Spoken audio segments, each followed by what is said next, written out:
The Black Cat's Message, retold by S.E. Schlosser. I came home late one night after work and found my wife, Ethel, puttering about the kitchen with a big yellow cat at her heels. "And who is this?" I asked jovially. "This is our new cat," said Ethel, giving me a hug and a kiss to welcome me home. She just appeared at the kitchen door and wanted to come in. None of the neighbors know where she came from, so I guess she's ours. It will be nice to have some company around the house. I bent down and scratched the yellow cat under the chin. She purred and stretched. "Well, I think our income can stretch far enough to feed 3, I said.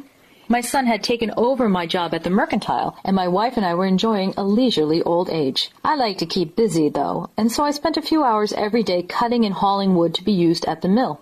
I went out to milk the cow, and when I came back in, Ethel gave the cat some cream in a saucer. We sat on the porch after dinner, and the cat sat with us. "You are a very nice kitty," I said to her.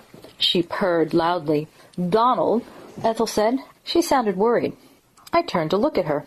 The neighbors acted rather oddly when I told them about the cat. They seemed to think she was a ghost or a witch of some sort transformed into a cat. They told me to get rid of her. "A witch?" I asked and laughed heartily. "Are you a witch, little cat?" The cat yawned and stretched. Reluctantly, Ethel started to laugh with me. It seemed such a ludicrous notion. We sat watching the beautiful sunset, then took ourselves to bed. The cat quickly became an essential part of our household. She would purr us awake each day and wait for cream when I brought in the morning's milking. She followed Ethel around, supervising her work during the day, and sat by the fire at night while we read out loud. The days became shorter as autumn approached. Often I would work until nearly sunset cutting and hauling wood.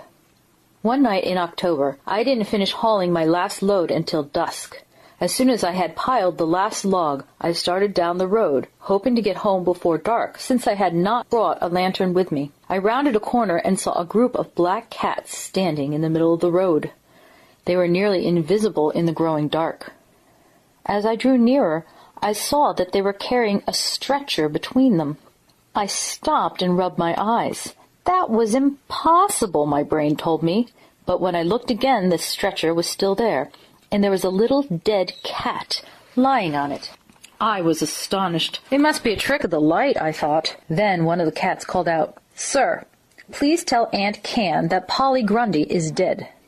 My mouth dropped open in shock. I shook my head hard, not believing my ears. How ridiculous, I thought. Cats don't talk.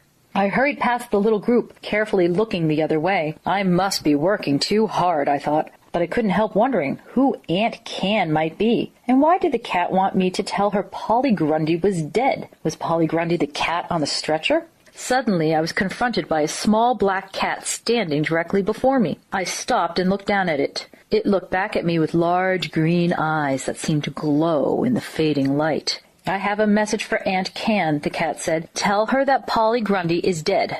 The cat stalked past me and went to join the other cats grouped around the stretcher. I was completely nonplussed. This was getting very spooky. Talking cats and a dead Polly Grundy? And who was Aunt Can? I hurried away as fast as I could walk. Around me, the woods were getting darker and darker. I did not want to stay in that woods with a group of talking cats. Not that I really believed the cats had spoken. It was all a strange waking dream brought on by too much work. Behind me, the cats gave a strange shriek and called out together, "Old man, tell Aunt Can that Polly Grundy is dead." I'd had enough. I sprinted for home as fast as I could go, and didn't stop until I had reached the safety of my porch. I paused to catch my breath. I did not want to explain to Ethel that I was seeing and hearing impossible things. She would douse me with castor oil and call the doctor. When I was sufficiently composed, I went into the house and tried to act normally. I should have known it wouldn't work. Ethel and I had been married for 30 years, and she knew me inside and out. She didn't say anything until after I finished the chores. Then she sat me down in front of the fire and brought me my supper. After I'd taken a few bites and started to relax, she said, "Tell me all about it, Donald." "I don't want to worry you," I said, reluctant to talk about what I'd seen and heard on the way home.